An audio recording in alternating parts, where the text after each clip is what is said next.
Hello guys! Welcome to my vlog. So for today's video, this is our ulam. It's adobong manok.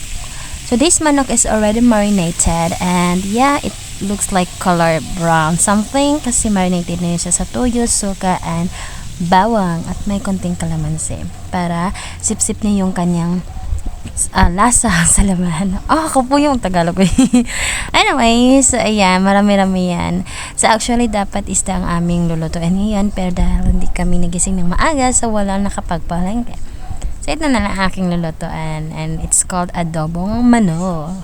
So this technique also I got from one of my favorite food vlogger in YouTube, the Panlasang Pinoy. So, din ako kumukuha. So, you're gonna watch it, guys. At napakaganda daw ng kanya mga techniques, any kinds of food. So, anyway, yan, kumukulo na tong aking manok na dapat pinarito ko, pero kumukulo siya kaya ayun, hindi ko na siya pinarito, bahala siya sa buhay na huwag niya ko stressin. So I mix it well para pantay-pantay ang kanyang kulo, hindi na siya naprito, di ba? Basta napakuluan siya but actually guys, that kulo is magagamit natin later, okay? So keep on watching. So ayan, leave it for how many minutes at pagkatapos isalin natin sa kabila. So ito na, bago na naman to. So magprito muna tayo dito ng bawang at saka sibuyas para, ano ba talagang mauuna? Bahala sila, pinagmix ko na yan. Sibuyas inuna ko dyan, and then bawang. So bahala kayo sa buhay nyo, anong uunahin nyo. So this is it, pansit. So ayan, nagprito muna ako dyan. Ginisa ko muna yung bawang at saka sibuyas. Sa kapag tapos niyan, atin namang gigisahin ang ating isinalin ng mga manok. So mix it well para naman mabango. Pag alam niyo ng mabango yan, may aroma na. So that's the time na ilalagay niyo na ang inyong manok. So ulitin natin. Ilalagay na naman natin yung manok, no? Ayan na, medyo brown na siya. Ayun, sarap-sarap naman. So, lagyan natin yung mga manok dyan at ang ating piprituhin kasama ang sibuyas at bawang.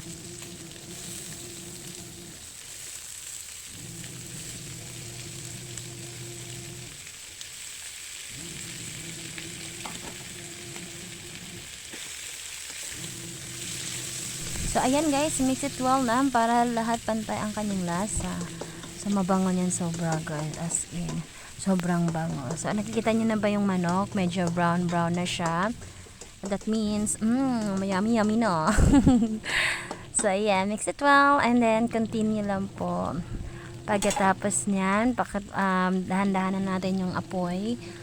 Small amount lang ng apoy para hindi agad masunog. So leave it there and just keep it.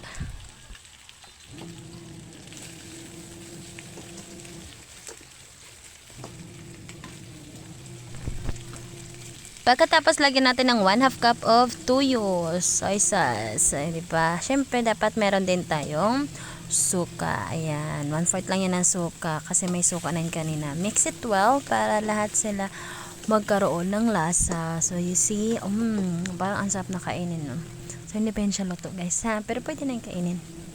So ayun, lagay lang natin ulit at pakaluan, mahinang apoy para hindi agad siya masunog or para mas malambot. So wag natin kalimutan ang dahon ng laurel at meron din tayo nilagay dyan na pamintang buo para mas malasa ang ating pagkain na adobong manok.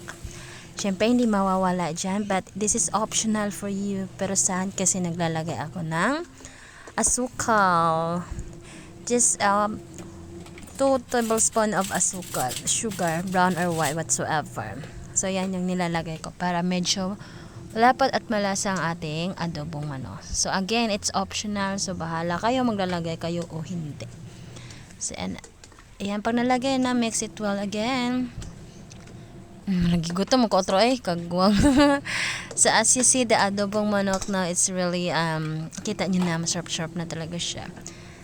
So iba, lagyan din natin yung sabaw kanina sa pinakuluan natin siya kanina, diba? So yun, instead of water, so yun yung nilagay ko para mas malasa, diba? Bahala kayo sa buhay nyo. So, takpan natin guys and leave it there mga 10 to 15 minutes para maluto na siya. Diba? Kulong-kulo na, diba guys? So mix na naman natin na yan. Syempre masarap talaga yan. Sakto lang yung tubig niya para masarap yung kanyang lasa. Talagang adobo. Huwag kalimutan na ang sili para naman hindi siya matamis o ano lang. At konting magic sarap. Lagyan ko siya ng sili kasi para ano yun, may kick na anghang. Tapos cook mamaya, di ba? Alam mo, ay. Tapos na pa jud ginamos. Magbote mo. Basta mo na siya. So kanang mga di ka bala mong gisaya, bahala mo sa botoy. Higi ka po yung pagkagala na just ano eh. So mauna na siya guys. Takpan na natin otro no. Ay, ano na siya. So gikapoy mo ka na eh. Abrahan na po natin na siya na. Tapos okay na po natin. Sige na tag inukay ani. Ay, nabuwang na dyan ni Ron. So sinatag okay ani guys. Lamian na mangukay na. Pamunti kwarto ay. Ano bisa na ko sila mamangukay. Anyway, so ayun nakita niya na juicy na siya, 'di ba? Di ba? Ako lang naman nag-vlog nang nani nga kabuang bro. Bahala mo sa kamay niya. Okay, so ayun na. Antayin natin siya maluto diyan. And then tapos yan pwede na natin siyang kainin. So naghahanda na rin ako ng mga pinggan nitong 'di ba? Konti lang yan. Di madami yan. So masarap, 'di ba? Guys, alam niyo ba mahirap mag-vlog? So ito na ang kanyang resulta, 'di ba? Masarap. May ginamos.